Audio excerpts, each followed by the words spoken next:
My name is Jim Neff, and I was a teacher in the Cadillac Public Schools for 29 years and a tech aide for another 8. So I spent 37 years in the Cadillac schools. In 1975, I was an assistant football coach. I was one of the people instrumental in bringing KISS to Cadillac.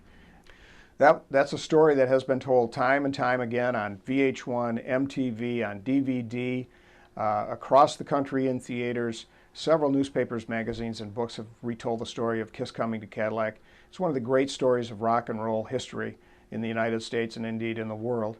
KISS is a band that sold 90 million records so far, and Cadillac has been integral in their success. Well, in 1973, the Cadillac Vikings had a great football team. That team finished number 3 overall in the state. We were 9-0. The team was coached by Dave Brines, myself, and Mike Frederick. That was a wonderful team, quarterbacked by Pat Morey, had wide receivers Jeff Harold and Tex Johnson, running backs Norm Smith and Doug McClure, and a lot of the fans will remember that team. Well, in 1974, we thought we would have another good team, although we had graduated quite a few people. You know, sometimes a team has a little bit of problem finding an identity, and that was the case with the 1974 team.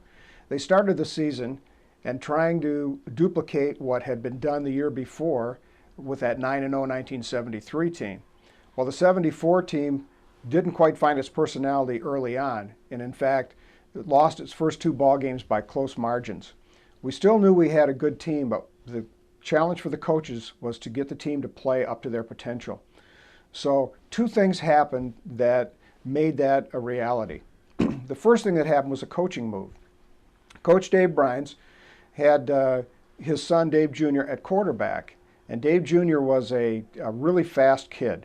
So what Coach Brines did was move him back to tailback. Now the rest of us, we coaches, thought that this was just crazy.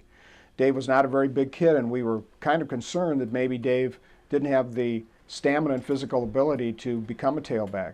Well, as it turned out, Dave Brines Jr. in 7 games in 1973 that he played tailback was so elusive that he gained almost 1,000 yards. At the same time, a little used quarterback named Mike Red Johnson, who was the backup, was installed at quarterback. And Red Johnson was a little shaky in practice, and all the coaches really didn't know if he could handle the starting position. But he came through. He became almost like Joe Montana. He was calm and cool and collected and did a great job at quarterback. And that team won its last 7 games. Now, the other thing that happened after that second loss was the coaches decided that we needed to do something to loosen up this team, to get them to play and have a lot of fun, rather than trying to duplicate the success of the 1973 team. So I had been involved in rock and roll since I was a little kid, and I suggested that perhaps we could play some rock and roll in the locker room, and that would loosen people up. And so while KISS was becoming popular in places like New York City and Detroit, that still hadn't filtered up to Cadillac, really. They had put out 4 albums. Well, they were crazy. They were wild. They were in makeup.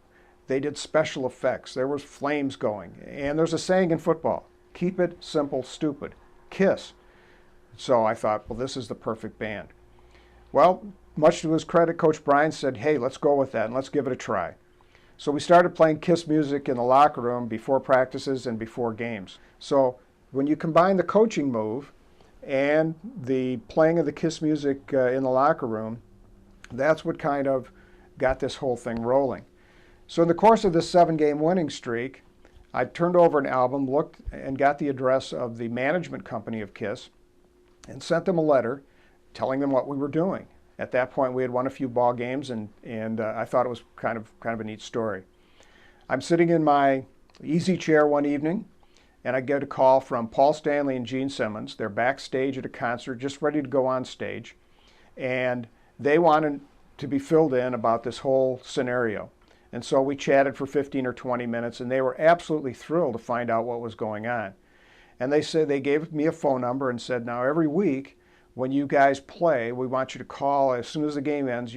I want you to call us. We'll be on the road and tell us what the score was. And so that continued for not only the 74 season, but the 75 season. Well, we won 7 games, and at the end of the season, long about November or early December, KISS was at Cobo Hall in Detroit. And we decided, well, maybe there's a way we can take a few of our players. Maybe they'd be interested in going to the concert. So the promoter in Detroit, a gentleman named Steve Glantz, arranged that we could have a dozen tickets, and they were up front and really good seats. So we found 10 players that wanted to go, were able to go to the concert, and I drove one car and Coach Bryans drove the other, and down to Detroit we went. Well, you know, back at that time, there weren't many expressways that led to Cadillac. And so out of those 10 kids, I think 7 or 8 had never been to a big city like Detroit before. And in fact, we found out later that 7 of them had never seen an escalator. And so we spent a lot of time in Cobo Hall before the concert with players riding up and down the moving stairs because it was just something they had never seen before. Well, that took us into the 1975 season, which was the season when KISS did come to Cadillac. KISS gave us tickets to take the entire football team to see them in Saginaw. This would have been in late August of 1975. And so the whole team went, saw this concert in Saginaw, and it further cemented the relationship between KISS and the Cadillac football program. Well, that sort of led up to the whole idea of planning a concert. We did find out that KISS was going to be in Kalamazoo at Western Michigan University the week of our homecoming. And my brother had been in a rock and roll band and was in fact in a rock and roll band at that point. And I had the idea that perhaps we could get a couple of members of KISS, or maybe even the whole band, to come up to Cadillac and appear at the high school pep assembly during homecoming week and maybe sign a few autographs. And so I approached KISS management and asked them about that. Well, they thought that was a pretty good idea. Well, then I had another idea. I said, why don't I get my brother to bring his equipment up? We could set that up at the pep assembly, and then Cadillac kids could get a chance. Maybe KISS could play a couple of songs. It wouldn't necessarily have to be in makeup, but play a few songs at the pep assembly, and that might be kind of fun. Well, KISS's manager came back with, well, listen, as long as we were thinking about doing that, why don't we just bring the whole concert show to Cadillac High? Very few people knew what was going to happen. That was for just our own sake. Cadillac didn't have a huge security force. We didn't want to worry about tickets being sold to the general public outside of Cadillac. We wanted this to be an event just for our students in town. And so we met with various people. You have to remember the context of the event.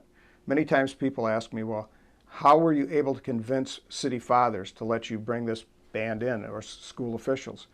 The context was, at that time, a big rock and roll concert had never come to Cadillac before. And the only things that they had a frame of reference for was for high school bands, maybe local bands that would perform at weddings or perform at school functions, school dances, which were sort of small operation.